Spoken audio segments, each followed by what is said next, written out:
Ladies and gentlemen, hello and welcome to the TTV News with some last events in our province, and now we come into details. Ladies and gentlemen, with the last volume of the projects and the key national works that must be completed by 2025, the site clearance is an important step to ensure the construction progress. At the 14th meeting of the State Steering Committee for Important National Works and Projects, the key to the transport sector, the Prime Minister Phạm Minh Chính directed ministry branches and localities to focus on doing a good job of site clearance. Prime Minister Phạm Minh Chính requested the locality to coordinate with investors to develop plans for the site clearance, proactively remove difficulties and obstacles, mobilize the entire political system under the leadership and direction of the party committees, strengthen mass mobilization work to accelerate the site clearance for the projects in line with the progress required by the Prime Minister in official dispatch number 80, especially for expressway projects scheduled for completion in 2025. Localities outside the task have been the competent authorities to direct investors and contractors to coordinate in removing difficulties and obstacles, develop reasonable construction plans, flexibly organize construction in accordance with the weather conditions in areas entering the rainy season. Develop scenarios to respond to unusual weather conditions such as storms and floods, organizing construction in 3 steps and 4 teams to complete the projects in the 3,000 kilometers less schedule to be completed in 2025 in accordance with the Prime Minister's direction. And on the afternoon of September 18, the Economic Budget Committee of Provincial People's Council held a meeting to review the content submitted to the 15th section of the 10th Provincial People's Council. Ms. Nguyễn Thị Yến Mai, member of Provincial Party Standing Committee, head of Provincial Party Organization Committee, head of the Economic Budget Board, Provincial People's Council, chaired the meeting. Ms. Nguyễn Đại Thi, member of Provincial Party Standing Committee, permanent vice chairwoman of Provincial People's Council, also attended the meeting. At the meeting, the Economic Budget Committee reviewed 12 contents submitted to the 15th section, the 10th Provincial People's Council, including some notable contents such as draft resolution on the proposed medium-term public investment plan for the period of 2026 to 2030 from the state budget, and draft resolutions stipulating the mechanism to support the connection of wastewater from household to the drainage system in the province, and draft resolution on the list of projects that have the land reclamation and change the purpose of using rice field, protected forest land, special yield forest land that have not been implemented for more than 2 years. In addition, the Economic Budget Board also revealed many contents related to such as bidding selection of investors to use land, supplementing the list of projects allowed to change the purpose of special yield forest land, adjusting and supplementing the public investment plan for 2024. At the meeting, Ms. Nguyễn Thị Yến Mai, member of Standing Committee of the Provincial Party Committee, head of Economic Budget Board of the Provincial People's Council, highly appreciated the opinions and explanation of the departments and branches at the review section. The Economic Budget Board will consider and absorb the opinions of the delegates attending the meeting to edit, supplement, and complete the committee's review report to be submitted at the 15th section of the 10th Provincial People's Council, term of 2021 to 2026. And the survey team number 2 of the supervisory delegation of the Provincial People's Council Standing Committee has continued to survey the investment, procurement of medical equipment, and the management and use of medical equipment, bidding for the drugs and medical supplies at Hoa Thanh Thao Medical Center. Hoa Thanh Thao Medical Center has operated and newly built in 2016 with a scale of 150 beds. According to the report, after the end of the COVID-19 pandemic, the center has gradually attracted patients and gradually improving the quality of examination and treatment of patients in the area. However, up to now, the facilities in many areas have degraded. The water seepage in many places, some damaged equipment has no funding for repair. On the other hand, the unit's revenue has decreased since becoming autonomous while costs have increased, making it difficult for the center to balance the revenue and expenditure.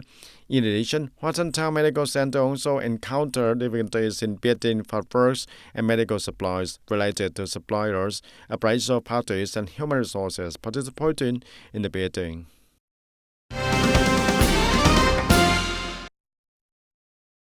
And on the morning of September 17 at the Provincial Youth Learning and Activity Center, the Provincial Youth Union Standing Committee held a ceremony to commend and launch evaluation for the titles of Outstanding Young Teacher, 5 good students, 3 trans students, 3 good students, Young Creativity at the provincial levels in 2024. Attending the event, there were Mr. Nguyễn Văn Phước, Director of Provincial Department of Education and Training, Mr. Nguyễn Thanh Tùng, Member of the Central Executive Committee of the Youth Union, Provincial Party Committee Member, Secretary, Provincial Youth Union. Participating in the program, the students and Youth Union members had the opportunity to interact with the 3 representatives of the titles of Outstanding Young Teacher, 5 good students and 3 good students, and thereby better understanding the efforts and determination to overcome the limitations of individuals in studying, training, and working. On this occasion, the Provincial Youth Union Standing Committee organized a ceremony to honor 8 outstanding young teachers, 18 students who achieved the title of 5 good students, and 6 students who achieved the title of 3 trans students, 10 students who achieved the title of 3 good students, and 10 examples of young creativity. And ladies and gentlemen, preschool education is the first level of education that is very important for the children, as school children learn the first lessons of life and nurture their personalities. As preschool teacher, in addition to solid professional expertise, the teachers must have a high sense of responsibility in their work and love the children. Preschool teachers not only teach but also coach, not only educate but also take care of the children, especially the kids. And the new school year of 2024 and 2025 has begun, and it is the time when preschool teachers have a hard time stabilizing the class, helping the children gradually get used to the rules and manners in school. At the beginning of the year, the children are not familiar with the school or the class, so the children cry and they're afraid of it. And when they enter the classroom, the teachers also comfort the children, then welcome them with the most comfortable spirit, loving them so that they feel like they are at home. For Mrs. Nguyễn Thị Huyền, teacher at the TayNinhTV Kindergarten, TayNinhTV Community of the district, the job of caring for and teaching the children is somewhat easier because she is assigned to teach the older class. However, whether the class is small or large, the pressure of work is always present. Although it is so hard, the salary of preschool teacher has not kept up with the general level and is not even commensurate with the responsibilities, time, and efforts of the teachers. Currently, the basic salary has changed significantly to some extent. For kindergarten teachers, there have been changes, but the teachers themselves find that compared to other levels, the coefficient is still low. We hope that the leaders at all levels will pay attention to allowing the kindergarten teachers to have more changes so that the teachers can work with a peace of mind. Although it is so hard and stressful, looking at the innocent faces and bright smiles of the children, the teachers have more motivation to overcome everything to complete their task well. In the face of the difficulties of teachers and the beginning of the new school year, the board of directors of the school also supports and encourages the teachers to feel secure in their profession. The teachers have overcome initial difficulties such as the children crying, children showing signs of not wanting to integrate with their friends, but with the love of the preschool teachers, the school board, and the encouragement of the parents, up to now the first grade had gradually stabilized. Dedication to the profession, dedication to the work are extremely valuable qualities of the teaching staff in general and female teachers in particular. Although they are still full of worries, they still stick with the professional because of their love for the children. And a little further wish is that life is feel less difficult when the preschool teachers have a more appropriate policies.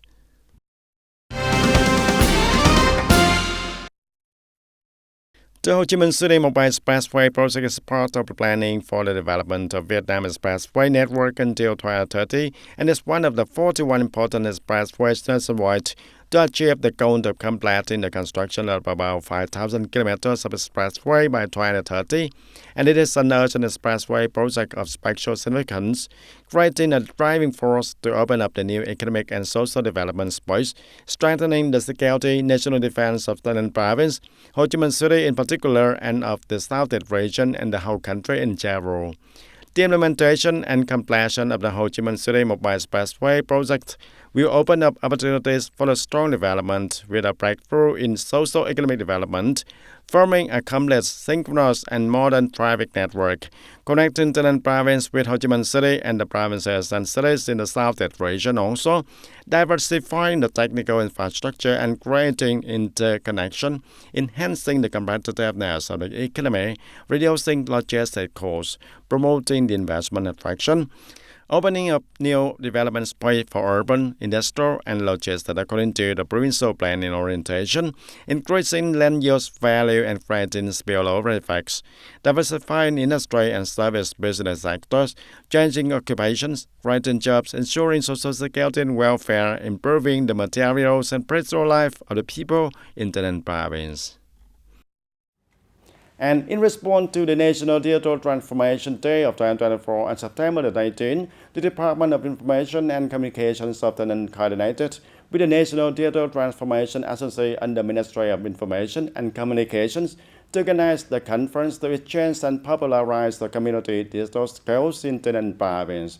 The conference was connected online to the peace points of districts and towns in the province.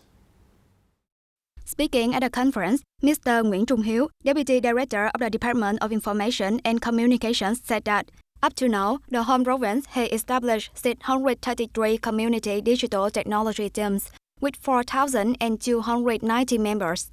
Community digital technology teams in the province have made many positive contributions to promoting digital transformation, demonstrating their role as a bridge between local authorities and people, helping people access digital technology platforms and public administrative services easily and conveniently. Also at the conference, Mr. Đàm Tiến Đạt, representative of the National Digital Transformation Agency, together with the Department of Information and Communications of Taynan Province, disseminated digital skills to the community digital technology teams, providing guidance on the use of practical services and applications such as instructions on using online public services, instructions on cashless payments, instructions on applying Taynan Smart, and instructions on buying and selling on Vietnamese e-commerce platforms. And ladies and gentlemen, one of the served consequences after the storm number 3 is damage to the crops, including the rice and vegetables in the northern provinces. And to urgently restore production, on the morning of September 19th, the Ministry of Agriculture and Rural Development worked with the industry associations and agricultural material enterprises to discuss a plan to support reconstruction in the crop sector. The total crop area affected by the storm number 3 is about 312,000 hectares, of which the affected rice area is 200,000 hectares. Remaining vegetable area affected is about 51,000 hectares and 36,000 hectares of various crops, mainly corn. And currently, the affected localities are in need of the speed resources to quickly restore production and stabilize people's livelihoods. We have a program called Bringing Livelihoods to the People in Flooded Areas of the Northern Provinces, and we will spend 3 billion Vietnam dong, of which about 1 billion fertilizer. The remaining 2 billion is to buy rice and corn seeds, and we will deliver them to the people and guide them through the production process. At this conference, representatives of industry associations and input materials enterprises also committed to the Ministry of Agriculture to provide seeds and to support the people in the rain-fed areas as quickly as possible, especially for crops in very short production seasons. First, people need seeds to restore production, especially in mountainous areas, especially rice and corn seeds. Secondly, vegetable seeds of the entire Red River Delta, and which is the time to plant winter corn with 15 more days left. The Ministry of Agriculture and Rural Development requires localities to take advantage of the time to clean up the fields and drain water to prepare for early winter crop planting, prioritizing leafy vegetables and short-term vegetables. For plants that are not able to recover, it is necessary to promptly clear and treat the fallen tree residues to promptly replace them with the new ones.